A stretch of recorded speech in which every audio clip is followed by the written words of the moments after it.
जय हिंद दोस्तों आज के वीडियो में मैं आप सबसे बात करूंगा ग्रुप डी का सबसे अच्छा पोस्ट कौन सा होता है। यदि आप इसे पा जाते हैं तो आपकी सारी समस्याएं सारे टेंशन समाप्त हो जाएंगे। लेकिन इससे पहले मैं आपसे पूछना चाहता हूं दोस्तों, आपके हिसाब से कौन सा पोस्ट सबसे अच्छा होता है। तो शायद आप भी यही जवाब देंगे कि जिसमें सैलरी अच्छी हो, अच्छा पैसा मिलता हो, उसके साथ साथ जल्दी और अच्छे से प्रमोशन हो जाता हो, समय पे छुट्टी मिल जाती हो और काम ज़्यादा कठिन ना करना पड़ता हो, आसान काम हो, तो ये सबसे आसान पोस्ट होगा। लेकिन ग्रुप डी के किसी भी पोस्ट में ये चारों चीज़ें एक साथ नहीं मिलती हैं।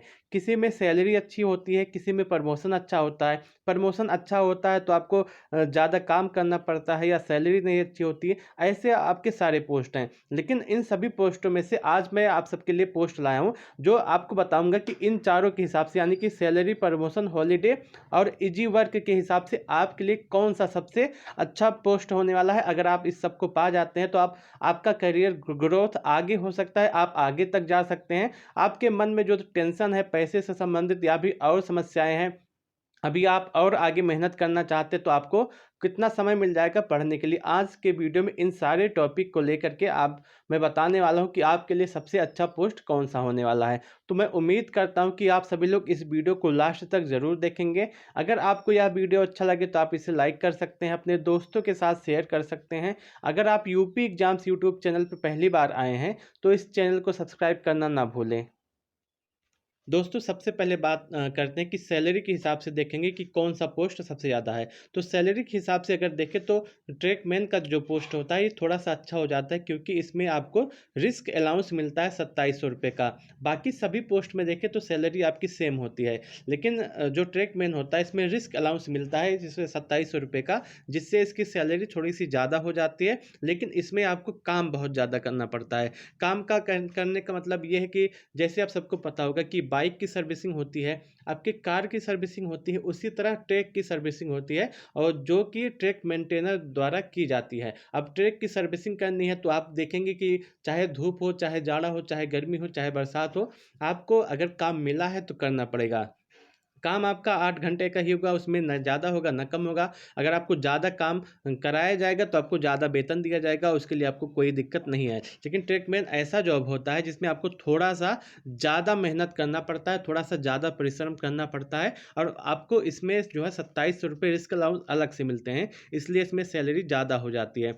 दोस्तों मैं उम्मीद करता हूँ कि आपको ये पूरी बात समझ में आई होगी। अब बात करते हैं कि प्रमोशन के हिसाब से कौन-सा पोस्ट सबसे ज़्यादा है। अगर प्रमोशन के हिसाब से देखें तो एक पॉइंट्समैन होता है, जो कि अच्छा माना जाता है, प्रमोशन अच्छा होता है। वहीं गेटमैन की पोस्ट में प्रमोशन अच्छा होता है। इसमें प्रमोशन अच्छा इसलिए कहा जाता है क्योंकि इसमें 2 एग्ज़ाम के तहत आपका प्रमोशन हो सकता है, और सीनियरिटी बेस जो आपका प्रमोशन होता है वो तो होता ही है। अब अगर आप देखेंगे कि जो एग्ज़ाम होता है इंटरनल, उसमें आपका एलडीसीई होता है, उसके साथ जीडीसीई होता है। ये जो जीडीसीई होता है ये सभी पोस्टों में होता है, लेकिन एलडीसीई जो होता है ये सिर्फ पॉइंट्समैन और गेटमैन के लिए होता है। तो इसमें कंपटीशन कम होता है क्योंकि 2 डिपार्टमेंट के बच्चे इसमें अप्लाई करते हैं, इसलिए इसमें प्रमोशन ज़्यादा जल्दी होने की संभावना होते हैं।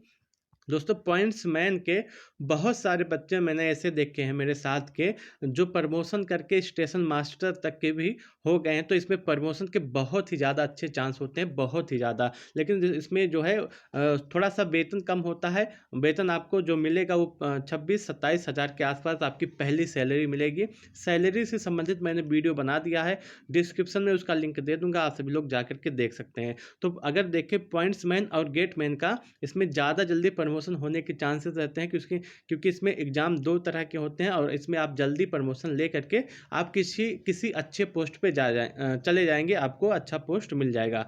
वहीं छुट्टी के हिसाब से देखें कि कौन से पोस्ट में सबसे ज़्यादा जल्दी छुट्टी मिलती है, सबसे आसानी से छुट्टी मिल जाती है। तो इसमें आप देखेंगे कि ट्रैकमैन और वर्कशॉप का जो पोस्ट होता है इसमें जल्दी से छुट्टी मिल जाती है। अगर आप ट्रैकमैन की बात करें तो इसमें जो काम करना पड़ता है वो गैंग में काम करना पड़ता है, यानी कि 10 ग्रुप बन जाएगा आपका, 10 का, 5 का, 4 का, इसमें आपको तब काम करना पड़ता है। अगर आप देखेंगे कि ट्रैकमैन की जो काम होता है वो ट्रैक की मेंटेन करना होता है, ट्रैक को मेंटेन करना होता है। तो इसमें एक आदमी तो कर नहीं पाएगा सभी पूरा, तो इसमें एक ग्रुप बना दिया जाता है कि सभी का एक ग्रुप होता है, वो सभी लोग एक साथ अपना ट्रैक मेंटेन करते हैं।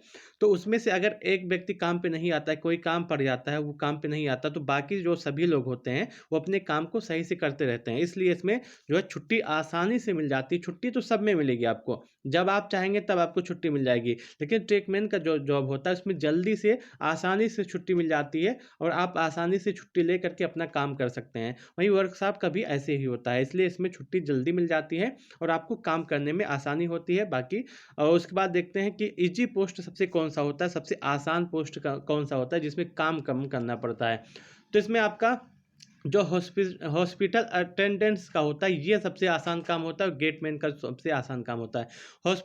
हॉस्पिटल की बात करते हैं तो इसमें जो वर्कर होते हैं उसको बहुत ज़्यादा काम नहीं होता। अगर आप देखेंगे तो जैसे रेलवे के सभी अस्पताल होते हैं उनमें इनकी पोस्टिंग हो जाती है, वहाँ पे ये आप समझ सकते हैं कि कभी-कभी इनका काम कुछ हॉस्पिटल अटेंडेंस में आपको एक डॉक्टर के हेल्पर के रूप में काम करना पड़ता है, उसके असिस्टेंट के रूप में काम करना पड़ता है।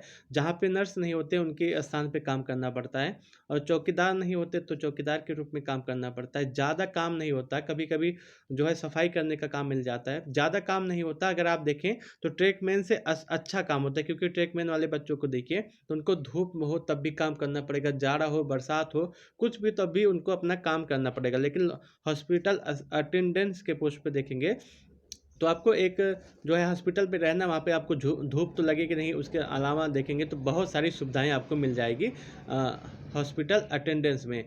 मैं उम्मीद करता हूँ कि आपको ये पूरी बात समझ में आई होगी। उसके साथ साथ अगर देखें और उसमें जो आपका नेक्स्ट है गेटमैन का, तो गेटमैन का पोस्ट आप देखे होंगे कि जब आप किसी रास्ते से जाते होंगे तो वहाँ पे कोई फाटक लगा होगा, तो वहाँ पे आप देखते हो कि गेटमैन का काम होता है फाटक गिराना उठाना। इससे ज़्यादा काम नहीं होता है, तो आप वहाँ पे पढ़ भी सकते हैं, अपना काम भी कर सकते हैं। तो मैं उम्मीद करता हूँ कि आपको इस पूरे जो बात हुई होगी सैलरी, प्रमोशन, हॉलीडे और इजी वर्क के हिसाब से आपको पूरी बात समझ में आ गई होगी कि किस में ज़्यादा सैलरी मिलती है, किस में ज़्यादा प्रमोशन मिलता है, किस में ज़्यादा हॉलीडे मिलता है और इजी वर्क आपको किस में मिलता है। दोस्तों, अगर आपकी इस समय, मेरे हिसाब से आपकी इस समय पहली प्राथमिकता जो होनी चाहिए वो जॉब लेने की होनी चाहिए, क्योंकि इस समय कितनी ज़्यादा बेरोजगारी है आप सबको पता है। अगर आप एक जॉब पा जाएंगे तो आपके मन में जितने टेंशन है, आपके मन में जितने भी परेशानी है, आपके ऊपर जितने भी दबाव है, उन सभी दबाव से आप बाहर आ जाएंगे और आपको आगे बढ़ने का, आगे सोचने का, आगे तैयारी करने का अच्छा मौका मिल जाएगा। जो बच्चे इसमें सेलेक्ट होंगे उसमें से बहुत सारे बच्चे ऐसे होंगे जो ग्रुप डी, जिसका एक लास्ट ऑप्शन बचा होगा कि ग्रुप डी मिल जाए, उसके बाद देखा जाएगा आगे, तो उनके लिए भी पढ़ने का अच्छा मौका मिल जाएगा इसमें। तो आप सब देखेंगे कि बहुत ही ज़्यादा अच्छा मौका है। दोस्तों, मेरा एक दोस्त था जो ट्रेकमैन पोस्ट पे काम कर रहा था, और वो काम भी कर रहा था, उसके साथ साथ पढ़ाई भी कर रहा था। अभी हाल ही में उसका चयन जो है एसएससी सीजीएल में हुआ है। तो आप सभी लोग अच्छे से मेहनत करके अपने काम को करते हुए, आप मेहनत करते हुए आप आगे भी बढ़ सकते हैं। पॉइंट्समैन में बहुत सारे एग्जाम्पल आपको ऐसे मिल जाएंगे जो ग्रुप डी में पॉइंट्समैन के पोस्ट पे लगा है और वो आपका स्टेशन मास्टर पे आकर के रिटायर हुआ। आप देखेंगे तो बहुत सारे एग्जाम्पल ऐसे मिल जाएंगे जो 5 से 6 साल के अंदर अंदर आपका पॉइंट्समैन से स्टेशन मास्टर तक भी हो गए हैं। तो अगर आप देखेंगे तो आपके आपके पास बहुत ही अच्छा चांस है एक प्रमोशन लेकर के इस अच्छे पोस्ट पे पहुंचने का। अगर आप इसमें एक बार चले जाते हैं तो आपके सैलरी से, आपके पैसे से संबंधित जो समस्याएं हैं, जॉब से संबंधित जो समस्याएं, वो समस्या समाप्त हो जाएंगी और आप आगे बढ़ सकते हैं आराम से।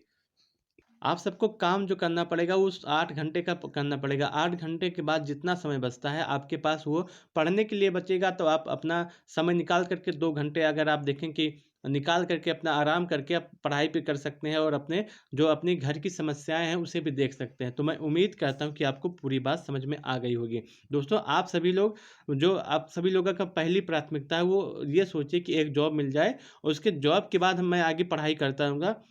क्योंकि ग्रुप डी जो होता है किसी का डेस्टिनेशन जॉब नहीं होता, किसी का लक्ष्य नहीं होता है कि मैं ग्रुप डी पे काम करूँ। आप सभी लोग आइए, अच्छे से मेहनत कीजिए, अच्छे से तैयारी कीजिए और आप देखेंगे कि कुछ दिन बाद आपको अच्छा पोस्ट कोई ना कोई मिल जाएगा। अगर एक बार सिलेक्शन हो जाता है किसी भी एग्ज़ाम में तो मोटिवेशन हाई होता है और आप सभी लोग मेहनत और भी ज़्यादा करेंगे।